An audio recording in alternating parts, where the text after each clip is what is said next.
여러분 안녕하십니까? CJB 뉴스입니다. 최근 산지 한우 값의 급락세로 인해 사육을 포기하는 농가가 늘고 있습니다. 이럴 때 한우 소비가 좀 늘었으면 하는 게 농가들의 간절한 바람인데요. 소비자 가격은 찔끔 내리는 데 그쳐 축산단체들이 대책을 요구하고 있습니다. 장원석 기자입니다. 140여 마리의 한우를 기르던 청주의 한 축산농민은 사육두수를 절반으로 줄였습니다. 1,000만 원이 넘던 거새우 가격은 700만 원대로, 800만 원 선이던 암소는 600만 원대로 급락했기 때문입니다. 바닥을 모르고 떨어지는 송아지 가격에 새끼를 낳을 어미소를 팔아 사료값을 충당해야 할 처지입니다. 배합사료와 건초, 유류비 등 생산 비용은 50% 넘게 늘어 생산비조차 건지기 어려운 적자 출하를 감내하고 있습니다.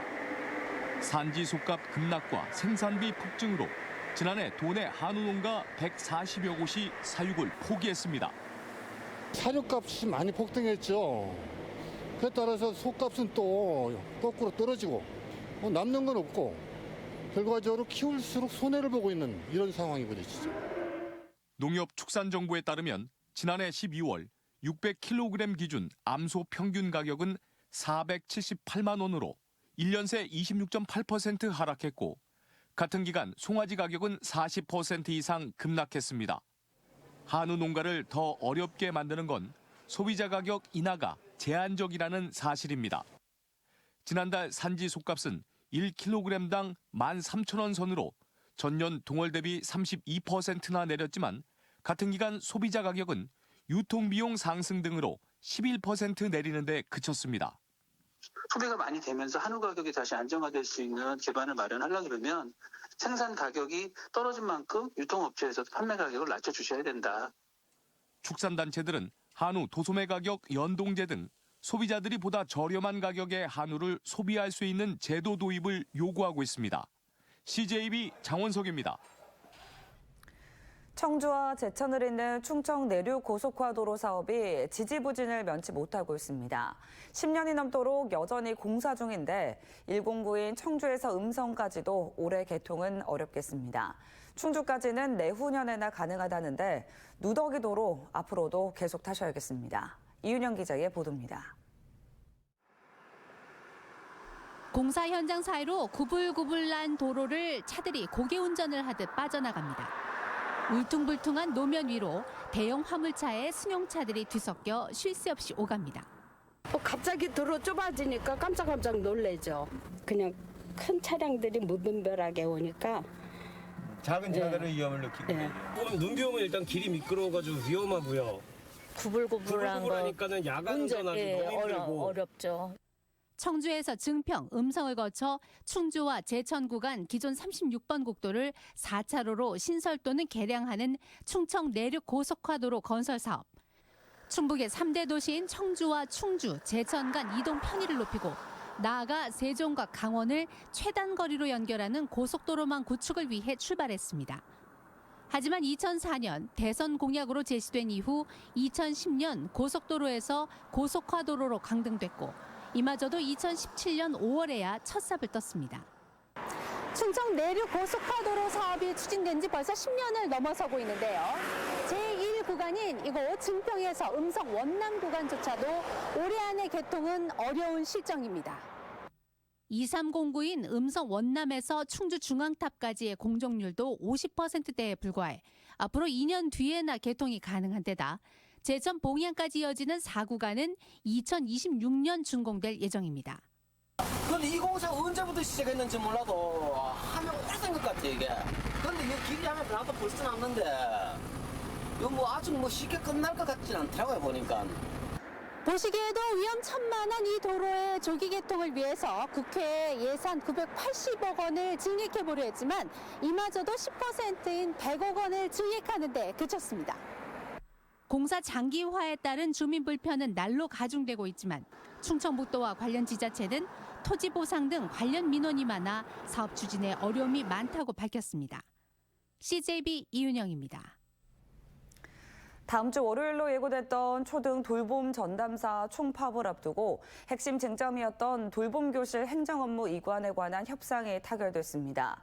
이로써 방학 중 돌봄 공백 문제는 해소된 건데요. 하지만 단일 임금 체계를 요구하는 전체교육 공무직의 3월 신학기 총파업 카드가 아직 갈등의 불씨로 남아 있습니다. 진기용 기자입니다. 초등 돌봄교실의 행정업무 이관을 둘러싼 충북교육청과 초등 돌봄 전담사 노조 간의 교섭이 타결됐습니다. 교사가 담당하던 돌봄교실 수요 조사와 반편성, 프로그램 운영과 물품 구입 등의 행정 업무를 돌봄 전담사에게 이관하고 매달 13만 원의 초등 돌봄교실 운영 활동비를 지급하기로 했습니다. 돌봄 관련 업무에 관한 교내 전문가로 역할 수행을 다하여 초등 돌봄 전담사가 중심이 되는 돌봄교실 운영으로 전환될 것입니다. 돌봄교실 행정 업무를 둘러싼 갈등은 해묵은 숙제였습니다.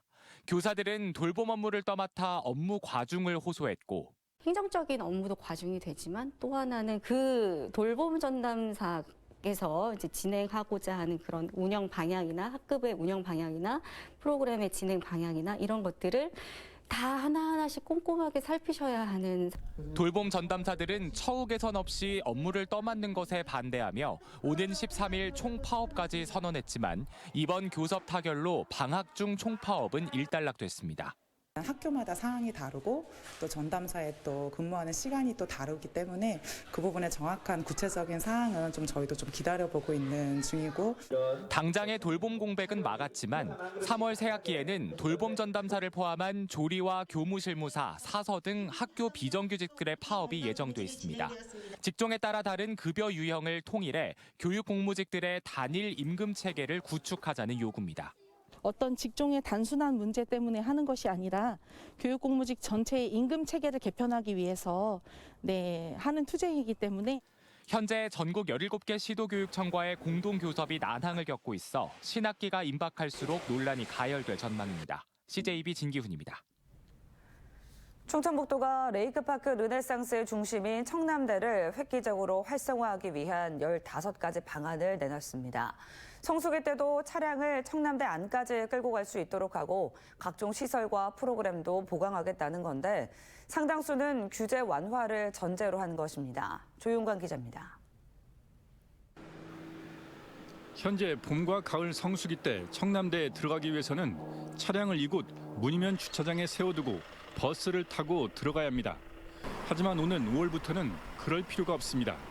현재 600대인 청남대 내부 주차면 수가 1,600대까지 늘어납니다. 주차장이 확보돼서 자차를 끌고 오게 된다면 많은 사람들이 더 방문하기에 쉽고 편리해질 거라고 생각이 듭니다. 청남대 활성화를 위한 각종 시설과 프로그램도 보강됩니다. 호수변을 따라 물멍 쉼터와 7.3km의 수변 데크길이 설치되고 잔디광장에는 피크닉 공원이 조성됩니다.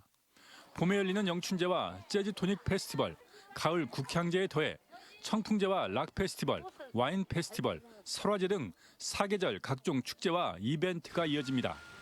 오는 4월 영춘제 때는 웨딩 박람회를 여는 등 청남대를 야외 웨딩의 명소로 키울 계획입니다. 축제나 성수기 때는 월요일 휴관 없이 청남대 문이 야간을 포함해 상시 개방됩니다. 컨텐츠가 강화된 청남대를 연중 찾을 수 있는 연간 회원권제도 도입됩니다. 장기적으로는 청남대의 풍광을 온전히 즐길 수 있는 모노레일과 케이블카를 설치하는 계획도 내놨습니다. 하지만 여전히 청남대 인근은 제대로 된 음식점이나 숙박시설 하나 지을 수 없는 상수원 보호구역 등에 묶여 있어 활성화에는 분명히 한계가 있습니다. 법적으로 문제가 되는 부분들도 분명히 있을 거예요. 근데 저희가 그런 부분들은 규제 개선에 대한 절차는 그거대로 밟고 지금은 법적으로 가능한 부분부터 먼저 시행하는 게 저희로서는 관건이고요. 올해 방문객 목표를 청남대 개방 이듬해인 2004년과 같은 100만 명으로 잡은 충청북도는 인근 청주시 문이면 주민들과의 상생 방안도 논의해 나가겠다고 밝혔습니다. CJB 조윤광입니다. 올해 시행된 의료비 후불제 참여 병원이 늘고 있습니다. 종합병원 12곳과 치과병의원 68곳의 참여로 시작된 의료비 후불제는 이후 100병상 이상 병원 9곳과 치과 18곳이 추가로 참여했습니다. 9개 병원은 참여병원이 없던 보은과 영동, 괴산, 음성지역 의료기관으로 충청북도는 환자의 접근성 강화를 위해 참여병원을 더 늘려나갈 계획입니다. 보은군이 국민들의 경제적 부담을 줄이기 위해 올해 지방 상수도 요금을 지난해와 같이 동결합니다.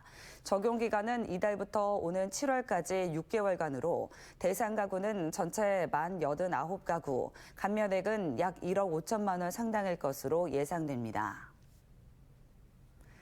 청주시가 농촌 인력난 해소를 위해 어제 필리핀 산타리타시와 외국인 계절근로자 유치 협약을 맺었습니다. 시가 지난해 하반기 조사한 계절근로자 수요에 따르면 시설 재배농가 등에서 89명의 인력을 요청한 것으로 집계됐습니다.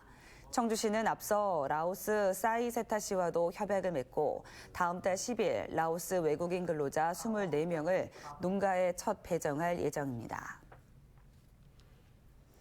청주시가 올해 탄소포인트제 신규 참여자를 모집합니다. 탄소포인트제는 지난 2년간 월평균 에너지 사용량을 현재 사용량과 비교해 5% 이상 감축했을 경우 인센티브를 제공하는 제도로 청주시는 청주페이 등의 형태로 연간 10만 원 한도로 인센티브를 지급합니다. 참여 희망자는 탄소포인트제 홈페이지나 읍면동 행정복지센터에서 신청 가능합니다. 이상으로 CJB 뉴스를 마칩니다. 고맙습니다.